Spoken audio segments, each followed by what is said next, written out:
चल मेरे पहाड़ों गुलाबी सूट तेरो गोरी छनकल वाली माखने भले दिखेरी टोपी पहाड़ी गुलाबी सूट तेरो। पहली बार यहाँ तक आना नसीब हुआ, वरना ज़्यादातर इसे टूटी ही रहती है।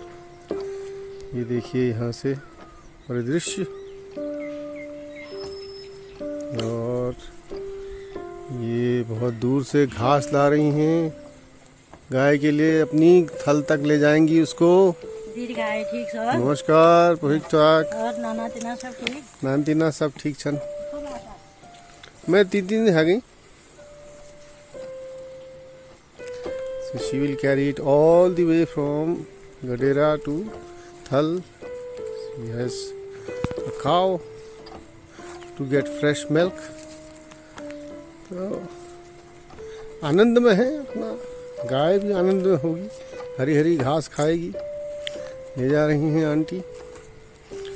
और कभी कभी आने वालों को तो सुंदर लगता ही है, लेकिन अब जब जिम्मेदारियां कम हो जाती हैं तो यहाँ आने में पहुँचने की बात है। पहुँचने के बाद यहाँ सब आनंद है, मिनिमलिज्म में काम चल जाता है।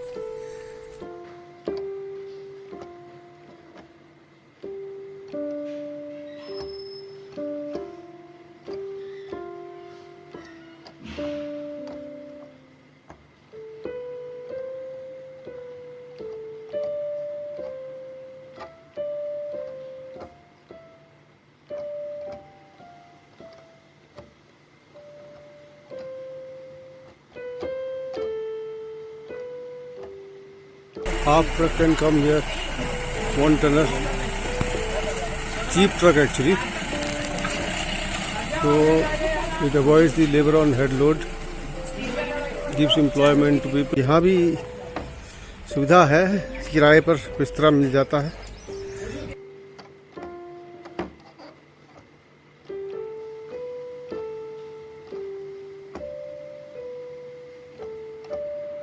बूढ़े दरख्त के पीछे झांकते हुए कचनार के ये फूल देखिए, क्या बढ़िया इसका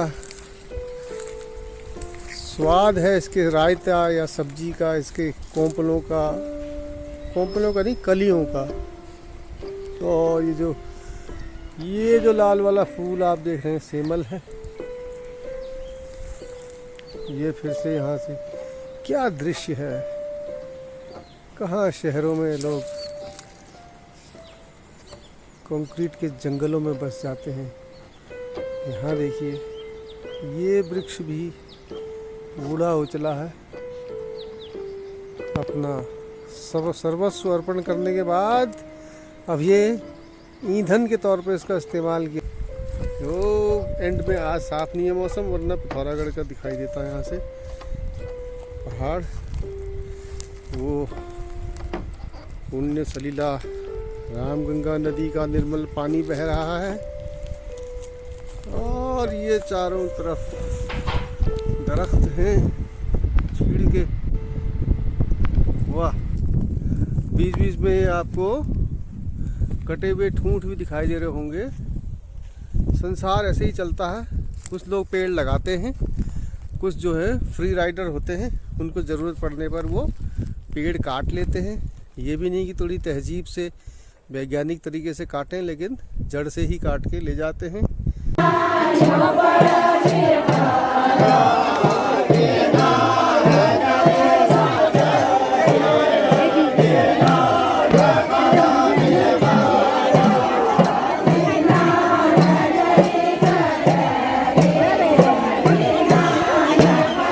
आज हम अपने जीवन के चतुर्थ आश्रम में प्रवेश कर गए हैं। तो जब हम छोटे बच्चे थे, हम समझते थे कि हम यहाँ से जाएं और आगे उन्नति करें। अब हमको ये रियलाइज़ हो रहा है, एहसास हो रहा है कि वास्तव में जीवन जीने का जो स्थान था, जीने की जो सबसे अच्छी जगह थी, वो तो वही गांव था जहाँ हम पैदा हुए थे। और क्योंकि जो संस्कार हमको गांव में मिलते हैं, वो चीज़ें वो ऐसी हैं, इतनी उत्कृष्ट हैं। जो लोग माइग्रेट हो गए हैं, वो लोग अब इस बात को रियलाइज़ कर रहे हैं कि हम अपने बच्चों को अपने गांव ले जाएं, हम खुद गांव जाएं और गांव में हम अपनी वही मूल जो हमारा जीवन का जीने का ढंग था उस जीवन में हम जिए फिर से एक बार।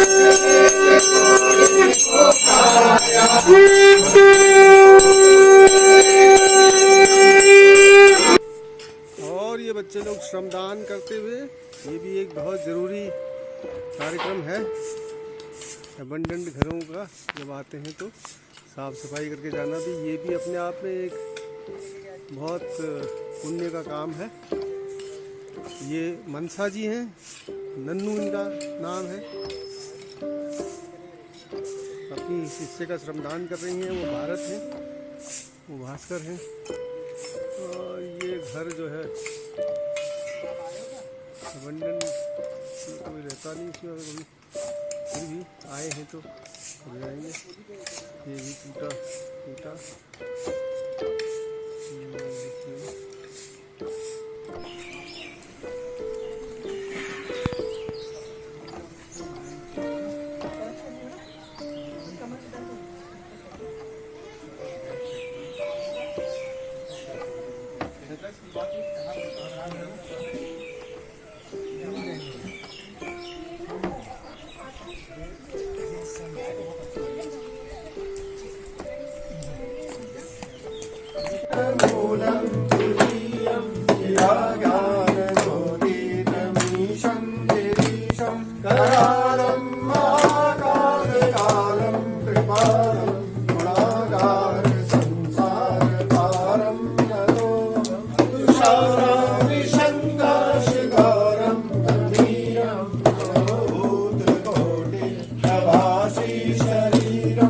आज मुझे अपने आप पे हंसी आती है कि हम यहाँ से बारिश के उसमें कूदते फादते इधर गए थे। वहाँ पे एक छोटी सी विंडो हुआ करती थी, पुराना घर था पत्थर वाला। उस विंडो से इस आंगन से हमने झाँक के बोला था, भाभी वो जी हमारे भतीजा हुआ। और वो पूरी नींद में थी और उन्होंने बोला था निको भैया निको मतलब अच्छा हुआ अच्छा हुआ। अब मुझे बड़ी हंसी आती कि कोई सोया हुआ इंसान, उसको हम कह रहे हैं हमारे भतीजा हुआ। अपनी खुशी में शामिल करने की ये ऐसी परंपरा, ये सब मैस्मराइज्ड हो रहा है। आज सब कुछ याद आ रहा है हमें। यहाँ से भागते हुए खेतों को जा रहे हैं, नदी में नहाने दौड़ना। गर्मी की छुट्टियों में फिर मेरे बच्चे होने के बाद में हर साल उन्हें लाती थी। वो भी यहाँ इस प्लेस को बहुत मिस करते हैं। Thank you God, thank you माता पिता और थैंक यू मेरी फैमिली। होम स्टे जैसे अपने घर का part of it can they convert into home stay? बिल्कुल कर सकते हैं। थोड़ा बहुत मॉडिफिकेशन करना पड़ेगा। और यहाँ पर टेंट कॉलोनी बहुत अच्छी चल सकती है, तो फ्लोरिश किया जा सकता है। टेंट कॉलोनी में तो खैर वो हाई स्पेंडिंग टूरिस्ट आ जाए, थोड़ी एक्सेस थोड़ा इशू है। नहीं उसमें है, टेंट कॉलोनी में भी ये है कि कैटेगरीज हैं। एकदम मॉडिफाइड अगर आप बनाएंगे तो उसमें उस लेवल का टूरिस्ट आएगा। अगर आपने बच्चों को बुलाना है तो आप एक लो बजट पे भी यहाँ पर एक टूरिस्ट कैंप स्टार्ट कर सकते हैं। जो सुकून हमारे पहाड़ों में है वो कहीं और नहीं है। बस इच्छा शक्ति और अपॉर्चुनिटीज़ को पहचानने की देर है। Communication and technology has brought everyone at par with cities and metros. If we talk about the availability of information. Ghost villages हो गए या नियर घोस्ट विलेजेस हैं, उनको एक्वायर करके या तो लोगों की रजामंदी से या सरकार तो अधिग्रहण कर सकती है, तो उसमें होम स्टे बना के कुछ ट्रस्ट को या लोगों के वो बना दें, वन टाइम इन्वेस्टमेंट करके थोड़ा ट्रेनिंग कर दें उनकी, और वही गांव के लोग जो हैं वो आने जाने लगेंगे वहाँ, बिलीव मी।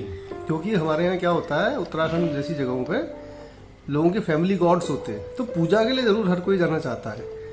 तो अच्छा सा होम स्टे रहने को मिल गया, बच्चों का भी भविष्य में एक तवारुख हो गया अपने बुजुर्गों की जगह से, तो कौन नहीं चाहेगा। सरकार ने ये व्यवस्था तो कर रखी है होम स्टे की, हर जगह जगह सरकार उसके लिए अनुदान दे रही है, जगह मुहैया करा रही है। अब लोगों का रुझान है, कुछ लोगों का कहीं कहीं पे जैसे जो टूरिस्ट प्लेस हैं, जैसे मुनस्यारी है, आपकी धारतुला साइड को है, या जितने जगह जो टूरिस्ट जहाँ पर जाता है मैक्सिमम, वहाँ पर तो ये व्यवस्था लोग कर रहे हैं। लोग जागृत भी हैं, ऐसा भी नहीं कि जागृत नहीं है। लोग चाहते हैं कि भाई हम कुछ ना कुछ करें। लोग आजकल इस कोरोना के काल में लोग जो बाहर सर्विस करते थे उनकी बेचारी रोजी टूट गई, लेकिन घर आके वो लोग बैठे नहीं हैं, वो लोग भी कुछ ना कुछ कर ही रहे। ये तो ऐसा आएगा, मुझे पूर्ण विश्वास है कि यहाँ के लोग जो है कि पुनः दोबारा जो है कि अपने गाँव में बसेंगे और गाँव को आबाद करेंगे। ये चीज़ें डूएबल हैं and government can do it. People and communities can also join in and do it. Some philanthropists also may come. You never know. सरकार चाहे तो CSR के माध्यम से भी इसमें सपोर्ट करा सकती है. If they have honest intentions, they can do anything. Economic viability की बात करें कि आप यहाँ यहीं रहें और काम करें, तो उसके लिए तो फिर बड़ा प्लान चाहिए और उसके लिए काफ़ी सारा सैक्रिफाइस करना पड़ेगा पहाड़ के लिए. तो मुझे लगता है थोड़ा थोड़ा जुड़ाव भी बहुत है. अभी आप निकल गए हैं यहाँ से तो निकल गए हैं, मतलब वापस तो कब आएंगे पता नहीं, बट जब भी आए थोड़ा कुछ वापस पहाड़ को देके जाएं. वो किसी भी रूप में किसी भी फॉर्म में हो सकता है. ये आपने बात ठीक कही. यहाँ कोई लाइफ को रीस्टार्ट करने के बजाय रिफ्रेश करने के लिए लोग आते जाते रहें तो वो एक अच्छा मॉडल है. करेक्ट. और जितने भी परिवार के, अगर किसी का छोटा परिवार है, बड़ा परिवार है, उनके कुछ लोग अगर डिसाइड कर लें कि भाई हमें अपने रूट से जुड़े रहना है, थोड़े समय के लिए वापस आना है, लेकिन जब वापस आए तो कुछ चीज़ें करनी है लोगों के लिए. कुछ भी हो सकता है वो, चाहे जितने भी गरीब बच्चे हैं उनके लिए आपने यहाँ पे एक कुछ चीज़ें जैसे स्कूल में उनके लिए हेल्प कर दी, किताबें दे दी उनको, एक तरीके का उनको एक तरीके का मोटिवेशन दिया कि आप भी बड़ा बन सकते हैं और वापस आकर यहाँ पे काम कर सकते हैं. तो कुछ चीज़ें आप कर सकते हैं. और अपने घर में जहाँ पे आप रह रहे हैं, जैसे हमारा एक घर है अभी काफ़ी पुराना हो गया, लेकिन अगर हम आते रहते हैं तो ये घर भी ज़िंदा रहेगा, जैसे हमारी यादें ज़िंदा रहेंगी इस घर के साथ. तो पहाड़ के लोगों को अपने पहाड़ वापस आना चाहिए. यहाँ पर बहुत सारी संभावना है रोज़गार की. आज के दिन तो गवर्नमेंट ने बड़ी अच्छी स्कीम्स निकाली हैं खेती, एग्रीकल्चर में, हॉर्टिकल्चर में, आयुर्वेदिक प्लांट्स वगैरह की बहुत सारे हैं. अभी आप एक एप्पल मिशन चला हुआ है, एप्पल मिशन में चले जाएँ तो उसमें गवर्नमेंट 80% सब्सिडी दे रही है. अच्छा, वो कर लें. टूरिज़्म से रिलेटेड काम कर लें. बहुत संभावना है स्वरोजगार की. आपको क्या लगता है कि पहाड़ का जीवन कठिन है कि बाहर वाले के लिए जो आता है पहाड़ में?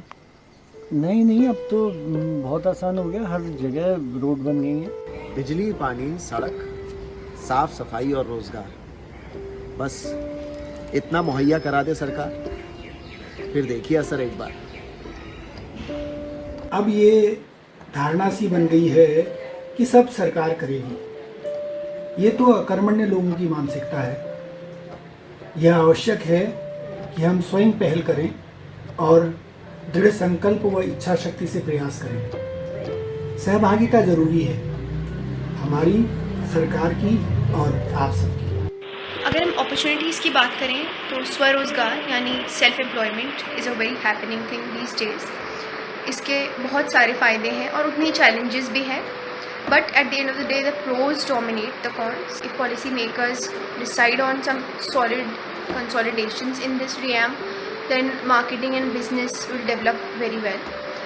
And इसके अलावा cooperatives भी एक बहुत अच्छा जरिया हो सकता है. तो एक वायबल ऑप्शन क्या होता है कि जैसे पहाड़ की ऊंचाई वाले जगहों पे जहाँ रोड की व्यवस्था नहीं है, सरकार को सारी व्यवस्थाएं करनी हैं और बाकी लोग, जवान लोग चले गए हैं, बुढ़े लोग बेचारे रह गए हैं, उनको सामान लेने में नीचे जाना पड़ता है जा सके तो, या किसी पे मोहताज रहते हैं एक समय के बाद. तो उसका वायबल ऑप्शन ये हो सकता है कि क्लस्टर टाउन बनाए जाएं, जिससे कि उनको ये भी ना लगे कि मैं अपना घर छोड़ के जा रहा हूँ. ज़्यादातर बुजुर्ग लोग सोचते हैं कि अपने इकोसिस्टम में ही रहूँ तो ठीक है.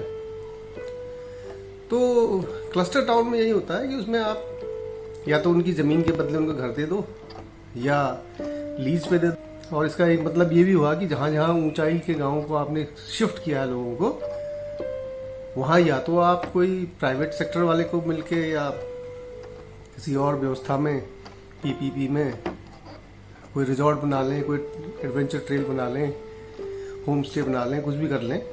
लेकिन इनके लिए फिर आपको खर्चा करने की ज़रूरत नहीं है. वहाँ टेलीफोन है, पानी है, हेल्थ पोस्ट है, आंगनवाड़ी है और कई किस्म के रूरल डेवलपमेंट के प्रोग्राम्स हैं, उसमें सरकार का पैसा बचेगा। देखिए मशहूर जगह तो सब लोग जाते हैं, प्राइवेट इन्वेस्टर भी जाते हैं, पर ग्रामीण टूरिज्म को बढ़ाने के लिए और ये जो घोस्ट विलेजेस धीरे धीरे बन रहे हैं उसको बचाने के लिए ज़मीनी प्रयास बहुत ज़रूरी है। हमारा सरकार का सब संभव है, बस आपका प्रयास सही दिशा में होना चाहिए।